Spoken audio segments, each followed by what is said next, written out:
Hello students, welcome in the chemistry class 11th. Today we are going to start the chapter chemical bonding and molecular structure part 1. In this chapter we will study about the chemical bonding, Lewis and Coshel theory about the chemical bonding. Chemical bonding and molecular structure के अंतर्गत आज हम study करेंगे क्या है chemical bonding और क्या है Lewis Kossel theory. Chemical bonding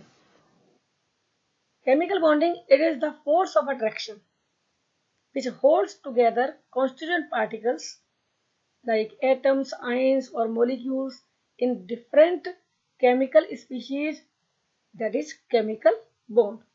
ये एक फोर्स ऑफ अट्रैक्शन है जो कि एटम्स, आइंस और मॉलिक्यूल्स को किसी पर्टिकुलर केमिकल स्पीसीज में एक दूसरे के साथ बांध के रखता है। अब question arises, why do atoms combine? Why are only certain combinations possible? Why do some atoms combine while certain others do not? तो ये इतने सारे क्वेश्चंस हमारे सामने हैं कि एटम्स कंबाइन करते ही क्यों हैं, वो एक पर्टिकुलर कॉम्बिनेशन ही क्यों बनाते हैं, और कुछ एटम्स कंबाइन करते हैं जबकि दूसरे कंबाइन नहीं करते। To answer such questions different theories and concepts have been put forward. इसको समझाने के लिए अलग अलग टाइम पर अलग अलग थ्योरीज दी गई and these theories will be discussed in detail. Number 1 is the Coshel-Lewis concept. Second, valence shell electron pair repulsion theory, valence bond theory, molecular orbital theory. Today we are going to study the Coshel-Lewis approach to explain the chemical bonding. All these theories are helpful to understand the structure of atom, structure of molecules, configurations and their position in the periodic table. According to Lewis symbol के accordingly G.N. Lewis, जो कि एक American chemist थे, he introduced simple notation to represent valence electron in an atom. Lewis ने for the first time atoms के साथ present valence electrons को indications के थ्रू, नोटेशंस के थ्रू इंडिकेट किया और इन नोटेशंस को कहते हैं Lewis symbols. These are written by writing valence electrons as the dots around the symbol of the element. Element के आसपास जो वैलेंस इलेक्ट्रॉन्स हैं उनको एज ए डॉट्स रिप्रेजेंट किया जाता है। For example lithium has one electron in the valence shell, so it is having only one dot. Beryllium, it is having two electrons in the valence shell, two valence electrons, so these are heavy, it is having two dots. In the same way, neon is having 8 electrons in the outermost orbit, valence shell. Last orbit में neon के पास total 8 electrons हैं, तो यहाँ पर total 8 dots represent किए गए हैं। क्या है ये valence electrons? Valence electron is the number of dots around the symbol represents the number of valence electrons. किसी भी एटम के सिंबल के चारों तरफ जो नंबर ऑफ डॉट्स हैं, these represent the number of valence electron. उतने ही होते हैं आउटर मोस्ट ऑर्बिट में electrons. The number of valence electrons help to calculate the group of the element. Valence electrons के बेस पर किसी भी एलिमेंट का ग्रुप बताया जा सकता है, समझा जा सकता है। The group valence of the element is either equal to the number of dots or valence electrons in the Lewis symbol. Group valence means किसी भी एलिमेंट का ग्रुप या तो हो सकता है नंबर ऑफ डॉट्स के इक्वल या वैलेंस इलेक्ट्रॉन्स के इक्वल, जो कि लुईस स्ट्रक्चर में, लुईस सिंबल में शो किया गया है, और may be 8 minus the number of dots और वैलेंस इलेक्ट्रॉन्स, या फिर अगर नंबर ऑफ डॉट्स और वैलेंस इलेक्ट्रॉन्स 4 से ज्यादा हैं, उस कंडीशन में यहां पर वैलेंस इलेक्ट्रॉन्स के नंबर्स होंगे 8 माइनस नंबर ऑफ डॉट्स, और उसके बेस पर फिक्स होगा ग्रुप ऑफ द एलिमेंट। तो ग्रुप ऑफ एलिमेंट, जब एक इलेक्ट्रॉन वैलेंस इलेक्ट्रॉन है तो ग्रुप नंबर होगा 1, 2 valence electron group number 2, 3 valence electron group number 3, and in the same way if electrons are 6, so valence electrons के base पर उसका group जो होगा वो 8 माइनस 6 होगा। Kossel Lewis approach to chemical bonding, it was given in 1916, और इन्होंने for the first time logical explanation दिया for valence bands based on the inertness of the noble gases. Noble gases की इनर्टनेस के base पर इन्होंने एक logical explanation दिया for the valence bonds, और उसके accordingly Lewis postulated that atoms combine to achieve the stable octet, that is 8 electrons in the valence shell when they are linked by chemical bond, that is octet rule।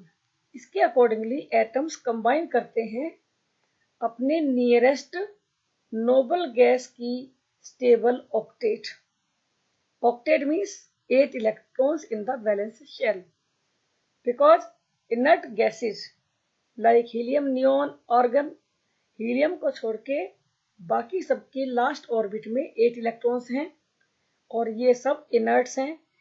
It means कि जिस भी element के पास, जिस भी atom के पास outer most orbit में 8 electrons हो जाएंगे वो इनर्ट होगा, केमिकल बॉन्डिंग नहीं करेगा। Point number 2, theory of chemical combination between atoms is known as electronic theory of chemical bonding. Lewis Kossel के थ्रू दी गई थ्योरी का नाम है electronic theory of chemical bonding. Point number 4, these try to attain stable gas electronic configuration। It means जिन atoms के पास, जिन elements के एटम्स के पास स्टेबल कॉन्फ़िगरेशन नहीं है, आउटर मोस्ट ऑर्बिट में 8 इलेक्ट्रॉन्स नहीं है, these try to get this noble gas configuration, अपनी लास्ट ऑर्बिट में 8 इलेक्ट्रॉन कंप्लीट करने की कोशिश करते हैं, एक्सेप्ट हीलियम जिसमें कि केवल 2 इलेक्ट्रॉन्स हैं। सो आइदर लूज और गेन और share electrons and form chemical bond. so these complete their octet, अपनी लास्ट ऑर्बिट को कंप्लीट करते हैं either by losing electrons, electron lose करके और इलेक्ट्रॉन लेकर, या फिर शेयर करके, और बन जाता है केमिकल बॉन्ड। अब हमें ध्यान रखना होगा कि नोट क्या होगा कि atoms can combine, number 1 either by transfer of valence electrons from one atom to another, और ये 8 इलेक्ट्रॉन्स आउटर मोस्ट ऑर्बिट में ये कंप्लीट कर सकते हैं इलेक्ट्रॉन लेकर या देकर, और बनाते हैं इलेक्ट्रोवैलेंट बॉन्ड और आयनिक बॉन्ड। और point 2, these can complete their octet, these can get stable gas configuration by sharing of valence electron in their valence shell and form covalent bond। ये इलेक्ट्रॉन्स आपस में शेयर करते हैं, mutual sharing करते हैं valence shell के अंदर present electrons की, और बनाते हैं कोवेलेंट बॉन्ड। तो 2 टाइप से इलेक्ट्रॉन्स की शेयरिंग या फिर ट्रांसफर हो सकता है और बन जाता है उनके बीच में केमिकल बॉन्ड। एक फोर्स ऑफ अट्रैक्शन, ये एक दूसरे साथ अटैच्ड हो जाते हैं, बंध जाते हैं, and that is the chemical bond. Number 1 electrovalent bond और ionic bond. Kossel in relation to chemical bonding due attention to the following points. Kossel ने एक्सप्लेन किया, number 1 point, in the periodic table highest electronegative halogens and highly electropositive alkali metals, these are separated by noble gases। noble gases के just पहले electronegative halogens हैं, और उसके just बाद आते हैं electropositive alkali metals means noble gases, इन दोनों के बीच में है। नंबर 2, these bonds are formed by transfer of valence electrons from one atom to another between metals and non metals। तो मेटल्स जिनके पास इलेक्ट्रॉन 1 और 2 मोर देन नोबल गैस हैं, वो इलेक्ट्रॉन ट्रांसफर करते हैं नॉन मेटल्स की तरफ जिनके पास, जो कि हाईली इलेक्ट्रोनेगेटिव हैं और जिनके पास इलेक्ट्रॉन्स की कमी है। So we can say that it is the electrostatic force of attraction which holds the oppositely charged ions together। तो ionic bond दो different oppositely charged ions के बीच electrostatic force of attraction है, जो कि चार्ज के कारण है। The compound which is formed by ionic or electrovalent bond is known as the electrovalent compound। Jin compounds में ionic bond बनता है उन्हें हम कहते हैं electrovalent compounds। For example, the formation of NaCl from sodium and chlorine takes place as per a scheme, जो कि हम इसको एक्सप्लेन करेंगे। Formation of NaCl, sodium is having 281 electron, on the other hand chlorine is having 287 electron। So sodium loses 1 electron and forms Na positive ion, और उसकी configuration हो जाती है 2,8। सोडियम कैटायन इज फॉर्म, जो इलेक्ट्रॉन देता है उसमें बन जाता है पॉजिटिव चार्ज और कहलाता है कैटायन। क्लोरीन जिसके पास एक इलेक्ट्रॉन की कमी है, वो इलेक्ट्रॉन लेता है और बनाता है क्लोरीन Cl-, और इसके पास कॉन्फ़िगरेशन हो जाती है 288। तो Na पॉजिटिव, Na एटम जिसके पास एक इलेक्ट्रॉन है, वो क्लोरीन को एक इलेक्ट्रॉन ट्रांसफर करता है और उनके बीच में बन जाता है आयनिक बॉन्ड। Cl- हो जाता है नेगेटिव और Na हो जाता है पॉजिटिव, और उस तरह से बनता है ionic bond NaCl। Formation of MgO, magnesium की कॉन्फ़िगरेशन है 282, it is having 2 electron in the valence shell. तो ये ट्राई करेगा 2 इलेक्ट्रॉन्स लूज करने की, एंड 2 इलेक्ट्रॉन लूज करके acquires di positive charge. 2 positive charge magnesium पर है, 2,8 है configuration. Oxygen on the other hand, oxygen के पास है 6 electron, means 6 electron in the valence shell, so it gains 2 electrons and forms O-2 ion, और इसकी configuration nearest noble gas के equivalent आते हैं 2,8। सो MgO is formed by transfer of 2 electrons from magnesium to oxygen। Magnesium acquires +2 charge, oxygen acquires -2 charge and forms MgO। तो जितने electrons की कमी है उतने इलेक्ट्रॉन्स ट्रांसफर होंगे, इलेक्ट्रॉन लिए जाएंगे, जिसके पास एक्स्ट्रा इलेक्ट्रॉन्स हैं वो इतने ही इलेक्ट्रॉन देगा। तो ये था explanation for the ionic bond. Factors affecting the formation of ionic bond, कौन से ऐसे फैक्टर्स हैं जिसके कारण आयनिक बॉन्ड की फॉर्मेशन इजी हो सकती है, कौन कौन सी कंडीशंस में आयनिक बॉन्ड बनेगा। Number 1 is the ionisation enthalpy. हमें मालूम है कि आयोनाइजेशन एंथैल्पी क्या है, it is the amount of energy required to loosely held valence electron from isolated gases atom. किसी एटम की गैस स्टेट में वैलेंस शेल से एक इलेक्ट्रॉन को लूज करने के लिए, निकालने के लिए रिक्वायर्ड एनर्जी कहलाती है ionisation enthalpy.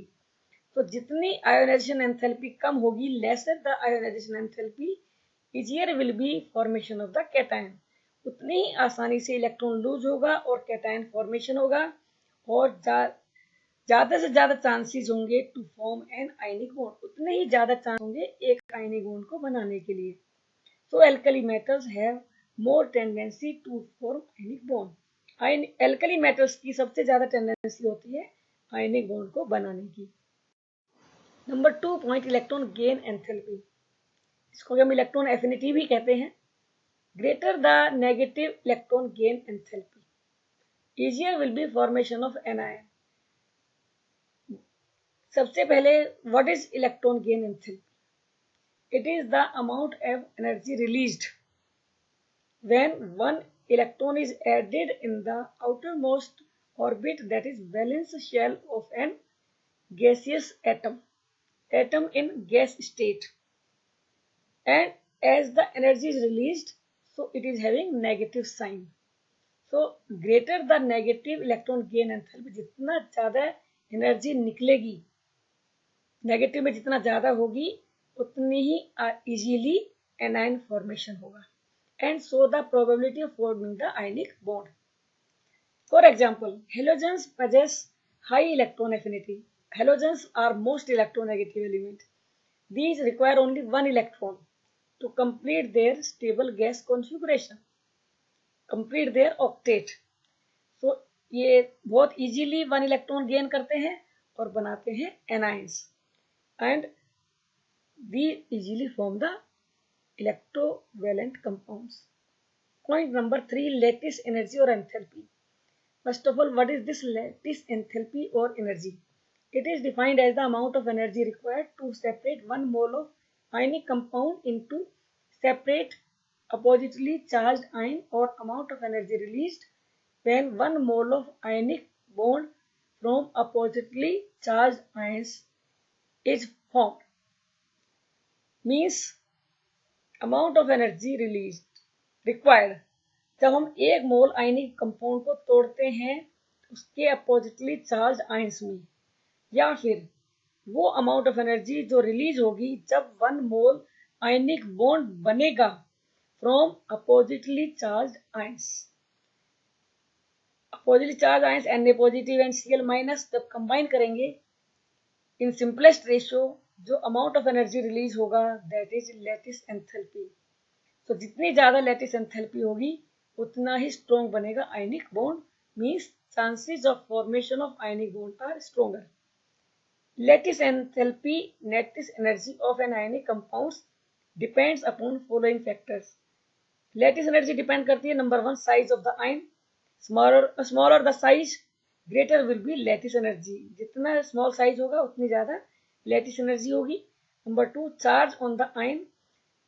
Greater the magnitude of the charge, greater is inter-ionic attraction and hence higher the lattice energy. जितना ज्यादा चार्ज होगा आयंस पर उतना ज्यादा होगी लैटिस एनर्जी और एंथैल्पी. अब characteristics of ionic compounds. Number 1, physical state. These are mostly in crystalline state, solid state, because of strong electrostatic force of attraction. Ions के बीच में स्ट्रॉन्ग फोर्स ऑफ अट्रैक्शन होने के कारण ये फिजिकल स्टेट इनकी होगी solid.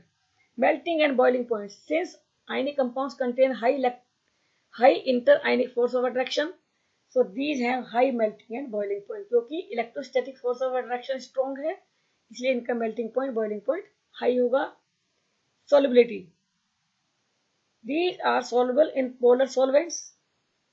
Because ionic compounds are polar in nature, these are forming positive and negative charged ions, so these are soluble in polar solvents जो positive negative ions बना सके. So water में soluble है but do not dissolve in organic solvents, benzene और CCl4. Organic solvents are molecular, so like dissolves like. Ionic compounds have positive and negative ions. Water can easily split the force of attraction between the positive and negative ions and can dissolve these ions into water. Water के एक quality है कि वो ionic bond को तोड़ सकता है, लेकिन बेंजीन और CCl4 आयनिक बॉन्ड को तोड़ नहीं सकते हैं. वाटर की इस क्वालिटी को हम कहते हैं डाइइलेक्ट्रिक कांस्टेंट. वाटर का डाइइलेक्ट्रिक कांस्टेंट बहुत ज्यादा है तो आयनिक बॉन्ड्स को तोड़ सकता है. So dissolve the ionic compounds. Electrical conductivity. Ionic compounds, electrovalent compounds. So in solid state these are poor conductor of electricity. Solid state में इलेक्ट्रिसिटी कंडक्ट नहीं करते, but in molten state or in aqueous solution when dissolved in water these conduct electricity. Water के साथ dissolve करने पर या फिर उनको मोल्टन स्टेट में लाने पर ये कंडक्ट करते हैं इलेक्ट्रिसिटी, और इसका रीजन है because ions are free to move in their molten state और in aqueous solution, so conduct electricity. Very important question, maybe. Point number 5. Ionic reactions. Ionic compounds क्योंकि इनमें पॉजिटिव नेगेटिव आयंस होते हैं और ये सोल्यूशन में ions produce कर सकते हैं. So these give ionic reactions. Ions के थ्रू रिएक्शंस होती हैं and these reactions are very fast reactions. So ionic reactions are fast. Covalent bond. Lois-Langmuir concept. The bond formed between two or more atoms by mutual contribution and sharing of electrons is known as covalent bond. दो और ज्यादा atoms के बीच में electrons की बराबर की साझेदारी से जो बॉन्ड्स बनते हैं उन्हें हम कहते हैं covalent bond. Covalent bond formed by sharing of one electron pair. दोनों एटम्स एक एक इलेक्ट्रॉन बीच में रखते हैं, शेयर करते हैं, हम कहते हैं इसे वन इलेक्ट्रॉन पेयर, और बॉन्ड बनता है सिंगल कोवेलेंट बॉन्ड, जिसको कि हम सिंगल डैश के थ्रू एक्सप्लेन कर सकते हैं, between two atoms. And covalent bond formed by sharing of two electron pairs is known as double bond, double covalent bond and shown as the double dash between two atoms. जब दो atoms के बीच में two electrons from each side होते हैं बनता है double bond, और इसको हम डबल डैश के थ्रू रिप्रेजेंट कर सकते हैं. Point number 1. If the combining atoms are same the covalent molecule is known as homoatomic. Same atoms के बीच बनने वाला बॉन्ड कहलाता है होमोएटॉमिक. और अगर डिफरेंट एटम्स के बीच में बॉन्ड बनते हैं these are known as heteroatomic molecules. For example in case of chlorine Cl2, Cl is having one electron less than octet. 8 होने चाहिए थे, 7 इलेक्ट्रॉन्स हैं. So two chlorine atoms share one electron from each. दोनों एक एक electron बीच में रख देते हैं and share this electron pair. So Cl dash Cl means single bond is formed between two chlorine. In case of hydrogen, hydrogen has only one electron in the valence shell, एक electron है, and it requires two electron to get stable. Stable होने के लिए दो electron चाहिए. So both of these share one electron and one electron pair is shared. So one single bond is formed between two hydrogen atoms. These are homoatomic. Again, in case of oxygen, each oxygen requires two electron to complete the octet. दोनों को दो दो electron की requirement है. So these two oxygen atoms share two electrons from each. दोनों दो दो electron share करते हैं और बनता है double bond. In case of nitrogen, nitrogen has 5 electron in the valence shell and it requires 3 electron. So two nitrogen atoms share 3 electron pair. 3 electron pair means 6 electron बीच में है एंड दीज फॉर्म ट्रिपल बॉन्ड. These are also homoatomic molecules, but in case of heteroatomic molecules, different type of atoms are there.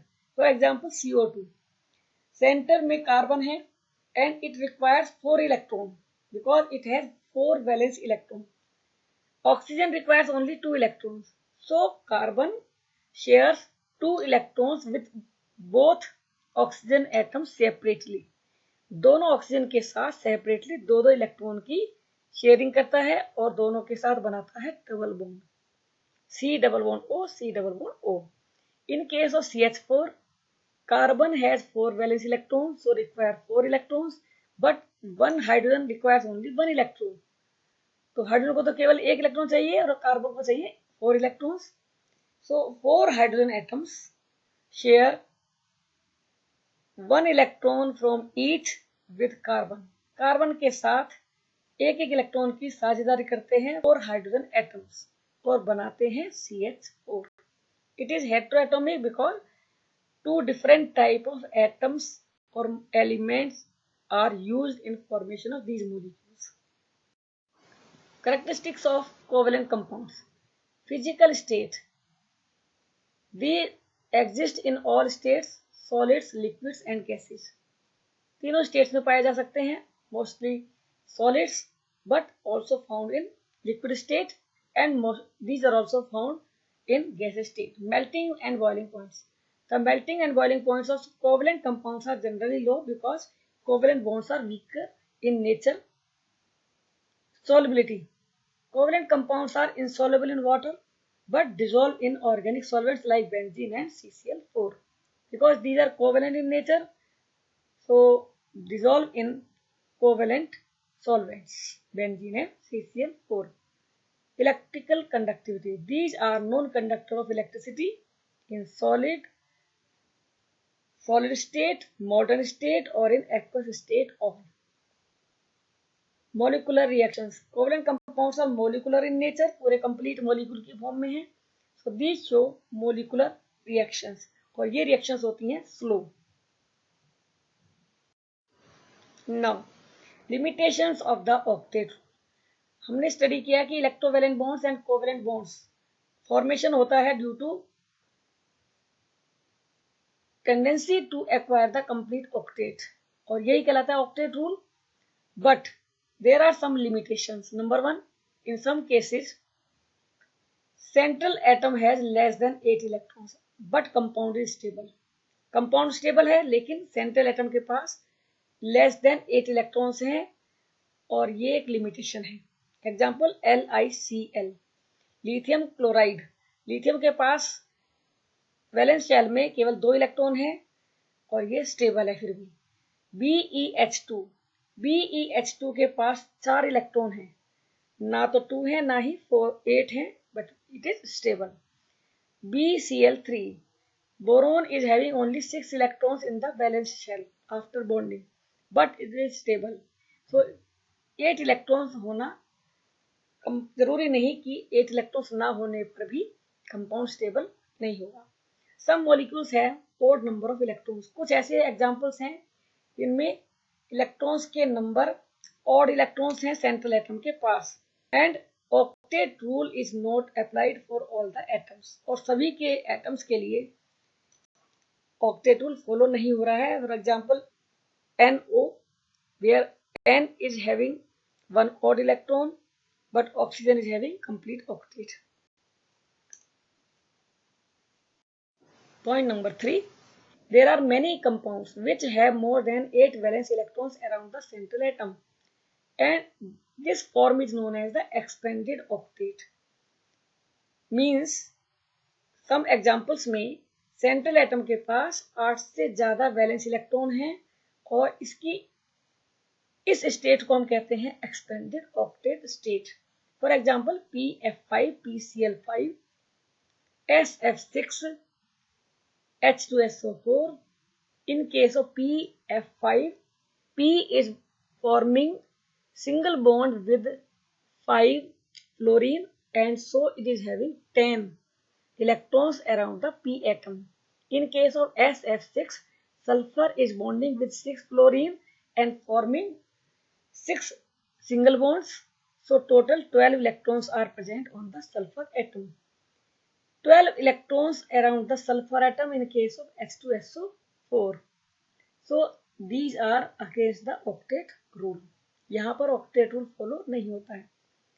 Point number 4, noble gases like xenon combined with oxygen and fluorine and form a number of compounds. Noble gases जिनमें कि octet complete होने के बाद भी ये oxygen and fluorine के साथ combine करते हैं और कंपाउंड बनाते हैं. सो ऑक्टेट रूल की ये कंडीशन की नोबल स्टेट की कंडीशन को पाने के लिए ही एलिमेंट्स कंबाइन करते हैं, एटम्स कंबाइन करते हैं, ये फॉलो नहीं होती है. Point number 5, this theory does not give any idea for the shape of molecule. हमें इससे मॉलिक्यूल की क्या शेप होगी उसके बारे में कोई इंफॉर्मेशन नहीं मिलती है. Point number 6, it does not explain about the energy of the molecules and their relative stability. Molecules की एनर्जी कितनी है और उसकी relative stability क्या है, it is not explained by the octet rule. So there are many limitations of the octet rule. So that's all for today. Keep watching. Thank you.